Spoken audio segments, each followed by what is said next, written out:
السلام علیکم ورحمۃ اللہ وبرکاتہ۔ الحمد للہ رب العالمین والعاقبۃ للمتقین والصلاۃ والسلام علی سید المرسلین وعلی آلہ واصحابہ اجمعین، اما بعد فاعوذ باللہ من الشیطان الرجیم، بسم اللہ الرحمن الرحیم، انما یخشی اللہ من عبادہ العلماء۔ صدق اللہ العظیم وصدق رسولہ النبی الامین الکریم، ونحن علی ذلک لمن الشاہدین والشاکرین، والحمد للہ رب العالمین۔ بارگاہ رسالت میں حسب معمول پہلے درود پاک پیش کر لیں اور پڑھیں، اللہم صلی علی سیدنا و مولانا محمد بارک وسلم، صلو علیہ صلاۃ و سلام علیک یا رسول اللہ، صلاۃ و سلام علیک یا حبیب اللہ۔ ایک مرتبہ اور محبت سے جی لگا کر بآواز بلند درود پاک پیش کر لیں، صلی اللہ علیہ نبی الامی وآلہ صلی اللہ علیہ وسلم، صلاۃ و سلام علیک یا رسول اللہ، صلاۃ و سلام علیک یا حبیب اللہ۔ آج میں آپ حضرات کے سامنے امام عشق و محبت اعلیٰ حضرت الشاہ امام محمد رضا خان فاضل بریلوی رضی اللہ تعالی عنہ کے حالات بیان کروں گا۔ اللہ تبارک و تعالی ہم سب کو سن کر عمل کرنے کی سچی توفیق رفیق عطا فرمائے اور خدمت دین کا سچا جذبہ عطا فرمائے، اور دین اور اسلام ہی پر ہم سب کو اللہ تعالی موت نصیب فرمائے۔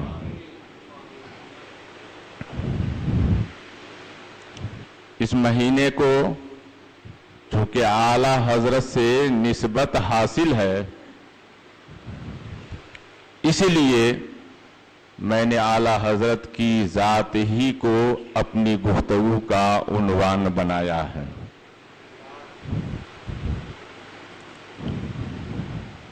آپ کا نام نامی اسم گرامی محمد ہے، تاریخی نام المختار، اور دادا جان نے ہمیشہ آپ کو احمد رضا کے نام سے پکارا، اور اسی نام سے آپ مشہور بھی ہوئے۔ لیکن اعلیٰ حضرت کو پیارے آقا سے سچی محبت تھی، اس لیے آپ عبد المصطفیٰ اپنی طرف سے لکھا کرتے تھے، مصطفیٰ کا غلام، مصطفیٰ جان رحمت کا بندہ۔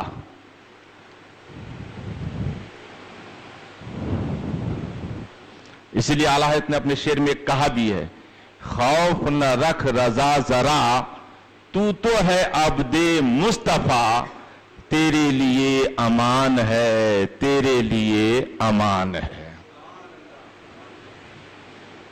تو اعلیٰ حضرت ہمیشہ اپنے نام کے ساتھ عبد المصطفیٰ ضرور لکھتے۔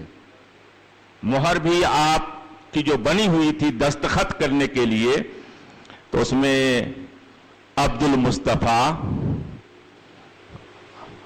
نام کی مہر بنی ہوئی تھی۔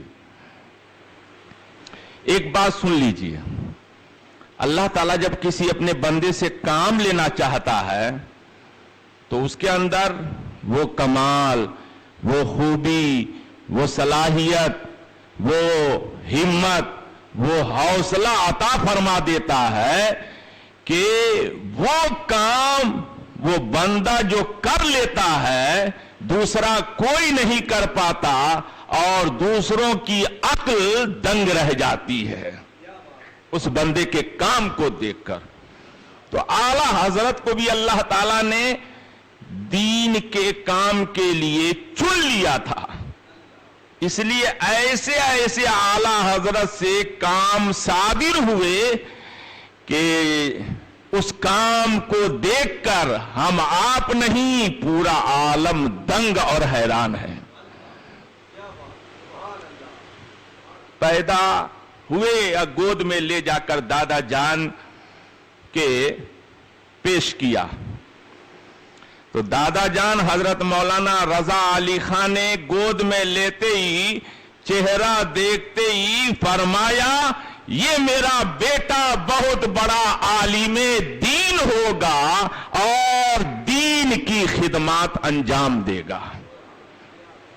یہ بچپن, اسی لیے بچپن ہی سے ایسے ایسے کام صادر ہونے لگتے ہیں کہ آدمی حیرت میں پڑ جاتا ہے. اب سوچئے کہ اعلی حضرت نے صرف 4 سال کی عمر میں ناظرہ کلام پاک مکمل پڑھ لیا. 4 سال کی عمر میں کیا ہوتی ہے 4 سال کی عمر؟ اچھا, وہی ناظرہ جب پڑھ رہے تھے تو استاد گرامی پڑھانے کے لیے آئے, مرزا غلام بیگ قرآن پڑھا رہے تھے. سید ایوب علی کا بیان ہے کہ قرآن شریف پڑھا رہے تھے ایک جگہ تو ایک آیت میں استاد زبر پڑھا رہے تھے اور اعلی حضرت زیر پڑھ رہے تھے. استاد زبر پڑھا رہے تھے اور اعلی حضرت زیر پڑھ رہے تھے. بار بار استاد صحیح کر رہے ہیں, زبر پڑھو, زبر لکھا ہوا ہے اور اعلی حضرت زیر ہی پڑھتے ہیں. سبحان اللہ. تو استاد کو بھی غصہ آ جائے گا نا, میں زبر پڑھا رہا ہوں یہ زیر پڑھ رہا ہے, تو ایک تماشا بھی لگا دیا. اعلی حضرت کے دادا جان حضرت مولانا رضا علی خان یہ دیکھ رہے تھے یہ منظر, تو آپ نے قرآن پاک کا پرانا نسخہ منگوایا, اور منگوا کر جب دیکھا تو قرآن مجید کی اس آیت میں زیر ہی لکھا ہوا تھا جو اعلی حضرت پڑھ رہے تھے. اور اس قرآن مجید میں جس میں پڑھا رہے تھے استاد, کتابت کی غلطی, چھپنے کی غلطی کی وجہ سے زبر لکھا ہوا تھا, لیکن اعلی حضرت جو زیر پڑھ رہے تھے حقیقت میں وہ زیر ہی اس جگہ قرآن پاک کے پرانے نسخے میں لکھا ہوا تھا. تو دادا جان نے فرمایا بیٹے استاد پڑھا رہے تھے, اب تو تم کو پڑھ لینا چاہیے, بار بار پڑھا رہے تھے تو تم کو پڑھ لینا چاہیے. تو اعلی حضرت کا جواب دیکھیے, قدرت تائید غیبی. اعلی فرماتے ہیں دادا جان میں پڑھنا نہیں چاہتا تھا لیکن زبان سے تو زیر ہی ادا ہو رہا تھا. یہ ہے غیبی مدد, غیبی تائید. تو اللہ تعالیٰ جسے چن لیتا ہے تو وہ جوہر, وہ کمال, وہ خوبی عطا فرما دیتا ہے کہ صحیح بات یہ ہے کہ اس کی زندگی اور بلکہ سراپا جو ہوتا ہے دین اور سنیت اور شریعت کے سانچے میں ڈھل جاتا ہے. اسی طرح اعلی حضرت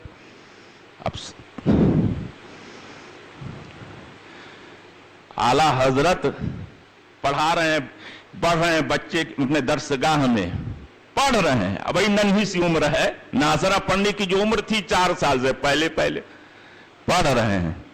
اور ایک بچہ آیا تو استاد کو ہوتا ہے بھی آتے ہی السلام علیکم ورحمت اللہ, تو بچہ نے اپنے آداب اور طریقے کے مطابق آتے ہی درسگاہ میں استاد کو سلام عرض کیا, السلام علیکم. تو استاد نے پرانے رواج میں جواب, یہ رواج تھا, بوڑھے پرانے لوگ کہتے جیتے رہو, خوش رہو, جیتے رہو. تو انہوں نے جواب دے دیا استاد گرامی نے, خوش رہو جیتے رہو. اب اعلیٰ حضرت کی عمر کا اندازہ لگائیے, سبحان اللہ, اس ننھی سی عمر میں اعلیٰ حضرت نے اپنے استاد گرامی سے عرض کیا, حضور یہ تو جواب نہ ہوا, جواب تو وعلیکم السلام کہنا چاہیے, یہ سنت ہے. جیسے ہی یہ عرض کیا اعلیٰ حضرت نے, فوراً ہی استاد گرامی نے اعلیٰ حضرت کو سینے سے لگا لیا اور ڈھیروں دعائیں دی. یہ بچپنے کا عالم ہے. اسی طرح اعلیٰ حضرت جب کوئی قرآن کتاب پڑھتے تھے تو ایک یا دو مرتبہ دیکھ لیتے. ہم آپ تو یاد کرتے ہیں نا سبق, استاد پڑھاتے تو سبق یاد کرتے ہیں. اعلیٰ حضرت یاد نہیں فرماتے, بس ایک یا دو مرتبہ غور سے دیکھ لیتے, وہ سبق یاد ہو جاتا. اور جب یاد ہو جاتا تو اعلیٰ حضرت لفظ ب لفظ, ہو بہو, حرف ب حرف اپنے استاد گرامی کو سنا دیتے. تو استاد بھی اس طریقے کو دیکھ کر تعجب میں پڑ گئے. میں پڑھاتا ہوں استاد کا بیان کہ میرے پڑھانے میں دیر لگتی ہے, احمد رضا کو یاد کرنے میں دیر نہیں لگتی. اس لیے ایک دفعہ کمرے میں لے گئے, پوچھا, لاڈ کا نام تھا امن میاں, امن میاں لاڈ پیار کا نام. فرمایا استاد گرامی نے, امن میاں دیکھو ابھی کوئی نہیں دیکھ رہا ہے, سچ سچ بتاؤ کہ تم جن ہو کہ انس, یعنی جنات سے تو نہیں ہو. انسان کے اندر تو یہ کمال, یہ خوبی نہیں ہوگی, تم جنات تو نہیں ہو. تو اعلیٰ حضرت نے اپنے استاد گرامی سے فرمایا کہ حضور میں جنات نہیں, کسی اور مخلوق سے نہیں, میں انسان ہی سے ہوں. ہاں اللہ تعالیٰ کا میرے اوپر بہت بڑا فضل و کرم ہے. یہ اعلیٰ حضرت کی شان. اسی لیے اعلیٰ حضرت نے ایک مہینے میں قرآن پاک مکمل حفظ فرما لیا. ایک مہینے میں. اچھا, ایک مہینے میں یہ نہیں تھا کہ صبح بھی یاد کر رہا ہے, دوپہر کو بھی یاد کر رہا ہے, شام کو بھی یاد کر رہا ہے, ہر وقت یاد کر رہا ہے. نہیں, اعلیٰ حضرت نے قرآن پاک صرف ایک مہینے میں مکمل حفظ فرما لیا. وہ کس طرح سے کہ مغرب کے بعد سے لے کر عشاء سے پہلے وضو کر کے بیٹھ جاتے اور ایک پارہ کی تلاوت فرماتے, ایک پارہ کی تلاوت فرماتے اور اسے بغور پڑھ لیتے, اور بس اسی ایک یا پون گھنٹہ میں ایک پارہ آپ حفظ فرما لیتے تھے. ماہ رمضان مبارک کا مہینہ تھا, اور پڑھ لیتے, حفظ یاد کر لیتے, تراویح سناتے. 30 دن میں آپ قرآن پاک کے مکمل حافظ ہو گئے. یا اعلیٰ حضرت پر اللہ کا فضل نہیں تو اور کیا, اسے انعام و اکرام نہیں کہا جائے گا تو اور کیا. 7 سال میں روزہ رکھا, 7 سال میں روزہ رکھا, اور 7 سال میں مئی جون کا مہینہ تھا. اور روزہ رکھنے کے بعد جانتے ہیں کہ مئی جون کا مہینہ ہو تو کیسی حالت ہو جاتی ہے. 7 سال کی عمر, دوپہر کے وقت جب دوپہر ڈھل گیا تو اعلیٰ حضرت کے چہرے پر روزے کا اثر ظاہر ہونے لگا. ننھی سی عمر ہے اور گرم شدت کا مہینہ ہے, روزے کی حالت ہے. تو چہرہ دیکھ کر والد ماجد حضرت مولانا نقی علی علیہ الرحمہ کمرے میں لے گئے. پھرنی وغیرہ تیار ہو چکی تھی, کمرہ بند کر دیا. کہا بیٹا یہ لو پھرنی کھا لو. عرض کیا ابا جان میں روزے سے ہوں. فرمایا بیٹا بچوں کا روزہ ایسا ہی ہوتا ہے, کھا لو. کہا ابا جان میں روزے سے ہوں, میں کیسے کھا لوں؟